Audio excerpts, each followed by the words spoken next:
Good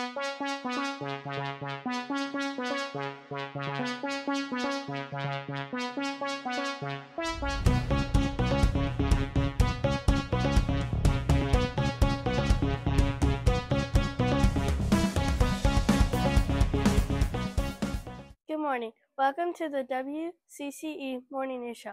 My name is Grace. Roman and I will be your news anchors for today, Monday, May 20th, 2024. Did you know that today is National Pick Strawberries Day? Here's Roman with the weather. The current temperature in Lake Wiley, South Carolina is 60 degrees. Today's high is 81 degrees. The low for tonight is 63 degrees. The forecast for today is partly sunny and warmer. Please stand for the Pledge of Allegiance.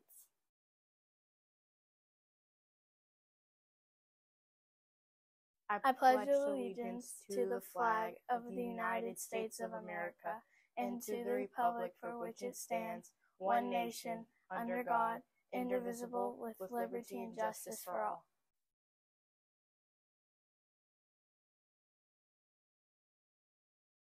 I salute to the flag of South Carolina and pledge to the palm of the state, love, loyalty, and faith. At Crowder's Creek, we pledge to seek smart solutions beyond rote learning, act responsibly, and respect others. Now for a moment of silence. Today for lunch, we will have burger bites, or fish sticks, or ham and cheese sandwich.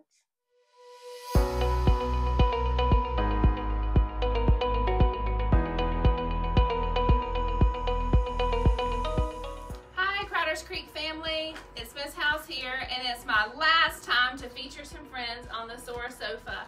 I have 4 friends with me today whose teachers have nominated them, so this will be all that you'll see Miss House nominating this year and recognizing on the Soar Sofa.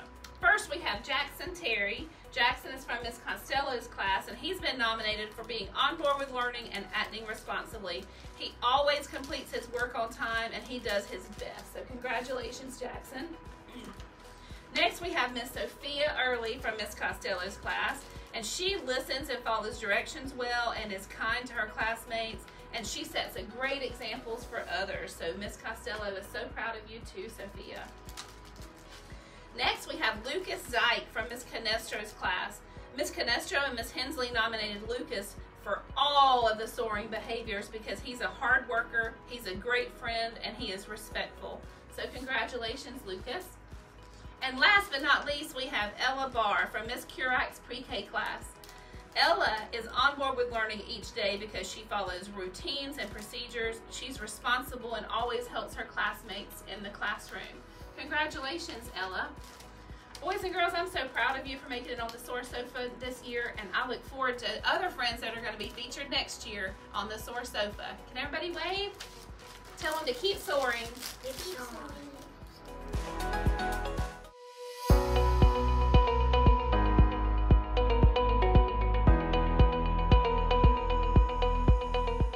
Good morning, boys and girls, and I hope you are having a wonderful day. I have 4 students this morning being recognized on the Soar Sofa. I have Emma, who's being recognized for soaring all around. She is a wonderful student and amazing role model for her classmates. She's a hard worker and always caught soaring, being kind, helping others, being responsible, and seeking smart solutions while in class. Her teachers are so proud of her. Congratulations, Miss Emma. We also have Anthony, who is also being recognized for the same reasons, for just all around being a soaring student. A couple highlights his teachers share are that he is a role model, can always count on him to be an excellent example for others, and that he always has a positive attitude and a growth mindset, which is important when you're learning and growing. He perseveres and takes challenges with a smile. Excellent job, Anthony. We have Drew, who's being recognized for being on board with learning and a hard worker and soaring all around as well. He has worked so hard this school year and has been on board with learning at all times. Nothing stands in his way, even a challenge. His determination is being recognized in something that all students can model after for how hard you are working. Excellent job, Drew. Congratulations. We also have Tinley, who is being recognized for acting responsibly. Tinley is the definition of responsible. She keeps her materials organized and uses her time wisely, and that she is also one to help take care of the classroom environment in general. So they are very proud of you for being just an overall outstanding student. Congratulations. Boys and girls, I could not agree more with what their teachers have said about these 4 students. They are awesome students and great role models throughout our building as well as in their classroom. So they have their certificates. They each are getting a bookmark with a band that is there. Okay, there you go. All right, they get a pencil. They get 3 treats, a pencil that says your principal is proud of you and for soaring. And then, most importantly, the eagle rings that you can only wear by being recognized on the SOAR sofa. So wear them proudly, boys and girls, and we hope to see more and more of them around the building. Does anybody have anything to share? Do you have anything to share with other students? Do the right thing even when no one's watching. Great advice. What about you? Be a good role model to the little ones when you're walking past them, or like when they're watching you do something. That's right, and there will be 5th graders next year and have all eyes on them, right? Excellent job. Always try your hardest, even if there's a problem, even work it out. Even if it's just something that is still out of your reach, you can give it a shot, and if you don't make it, you can just try it again soon. Oh, I love that. Even if you don't make it the first time, try it again soon. Always act responsible, even when no one's watching. Oh, I love that advice. I love it. I love that determination. And each one of those things that you shared are certainly seen in the classroom in our building. Congratulations, and we hope to see you on the SOAR sofa soon. Have a great day. Dr. Thomas, Miss Hamilton, Miss House, and Mr. Palmer would like to wish a happy birthday yesterday to Jackson Simonelli and Dawson Sugg. Happy birthday today to Louis Rendon, John Dubritz, Envy Qatar, Justin Sherman, Jaden Kelly, Benjamin Smart, Emery Schaefer, and Miss Huff. Please see a librarian for your book machine token. That's all the news for today. Thank you for watching the WCCE Morning News Show. Keep watching to see Mr. Moser's Meandering Monday. Have a great day.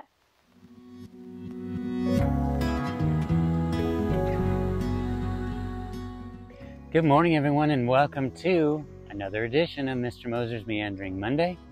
I am at the Kings Mountain National Military Park just outside of Clover, South Carolina. We're going to learn a little bit about the history of the area, about the Revolutionary War battle that happened here, and not only that, but you don't have to listen to me the whole time, but we're going to get a lot of our information today from Ranger Jim Sahi. So that voice you'll hear in a few minutes is going to be him talking about the area. And I'm hoping you stay tuned and maybe you'll even learn a little something. The Kings Mountain National Military Park is about 14 miles west of the Clover School District office.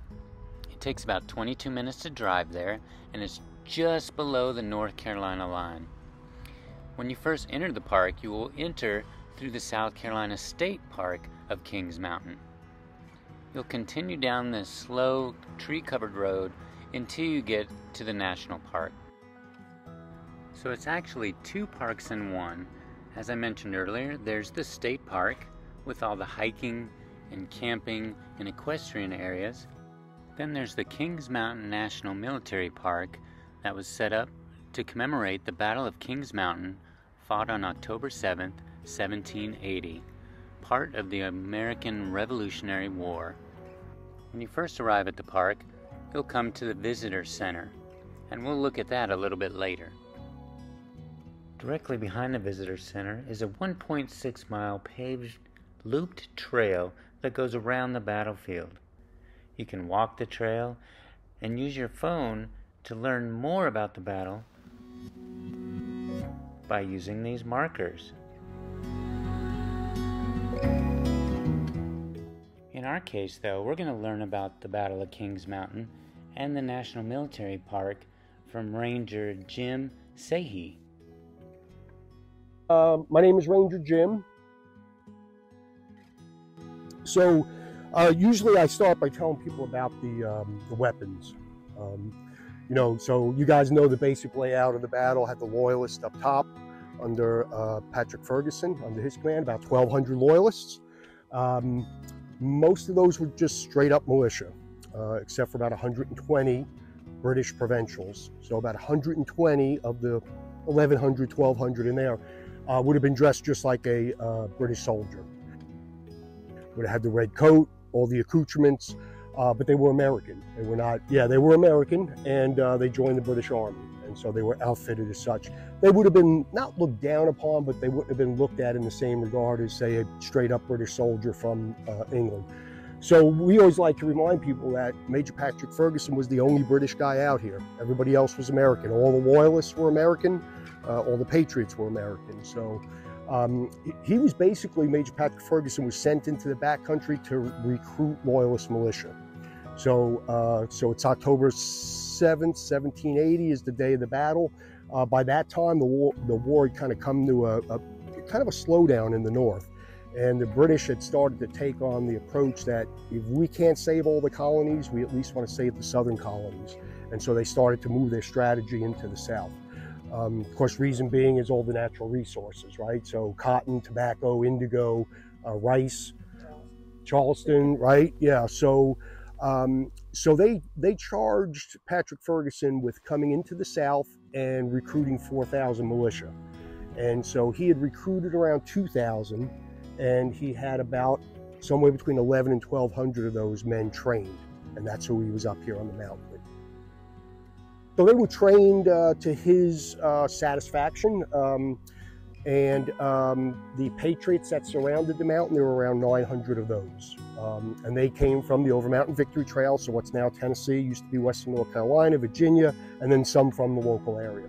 So there were around 900. So pretty evenly matched battle. For me, the two big factors that come into play are the weapons, right? So the Loyalists, they were militia, except for the 120, but they were issued British weapons. So they were issued the British weapon of the day, which was the Brown Bess musket, right? So 75 caliber, smooth bore, loads relatively quickly. A trained soldier could load it in about 15 or 20 seconds. So they could get it loaded and fire pretty fast, so 3 to 4 times a minute. And that was for those volleys that you see these movies where you got two opposing forces and everybody's just shooting in that direction. So I'm not trying to hit that guy because it's not accurate enough, but I'm shooting in that direction. And it was accurate for that purpose, about 100 to 150 yards. Now, on the other hand, the Patriots had rifles. They had their own personal weapon, right? It wasn't even really a weapon, it was really more of a tool. Protect your family, to hunt, and some of them were Indian fighters. But the big difference is that's a rifled barrel. So the inside of the barreling is rifled, and so when you shoot that ball, it's gonna go just like a football spinning. And so much, much more accurate, but certainly a great deal of accuracy to 250 yards. So you've got a weapon that's twice as accurate, or, well, you know, twice the distance, but much, much more accurate. And so that really did factor into the battle when you've got the Loyalists up top with a very inaccurate weapon, and then the Patriots with a very accurate weapon surrounding the mountain. One of the reasons I like to stop here is this gives you a good idea of the terrain. You can see it's very hilly. The crest of Kings Mountain is just off in this direction. At the time of the battle, this was an old-growth forest, and so the trees were massive. You know, there's first-hand accounts of 2 or 3 men hiding behind one tree. So these are, you know, big trees. That's the other thing that really factored into the battle. The Patriots had an accurate weapon, and as they're going up Kings Mountain and meeting their enemy, they have lots of good cover and concealment. There would have been very little underbrush because the trees were so big, the canopy was so thick, there wouldn't have been much growing on the ground. And so they were able to go from tree to tree with good cover. And so that definitely worked to their advantage. So in 1930, President Herbert Hoover came here to speak and really did a lot for getting the Southern campaign and this battle onto the kind of the map, if you will. Back then, that was a big deal, right? Like, especially rural South Carolina. So he was pushing the importance of this site. We became a national park sometime just not very long after he was here, so it was in the makings, but he was here to probably part stump speech because it was during his presidency, of course, and part to talk about the importance of the battle. But they were expecting a large crowd, and so the crowd ended up being somewhere between 70 and 85,000 people. So in anticipation of that crowd, they clear-cut the whole mountain. They basically clear-cut the mountain, and they set up, you know, parking lots and places for people to rest, and bathrooms, and whatever an outhouse or a bathroom looked like in 1930. Yeah, so they cut all the trees down, and so unfortunately, the forest you see out here, there's not going to be a tree out there that's older than 100 years old. Probably most of the bigger ones are probably in the 80-year range, you know, plus or minus. So yeah, much different landscape than it would have been at the time of the battle. Unfortunately, because this is such a long video with so much good information, we're going to have to continue this next week. Have a great day.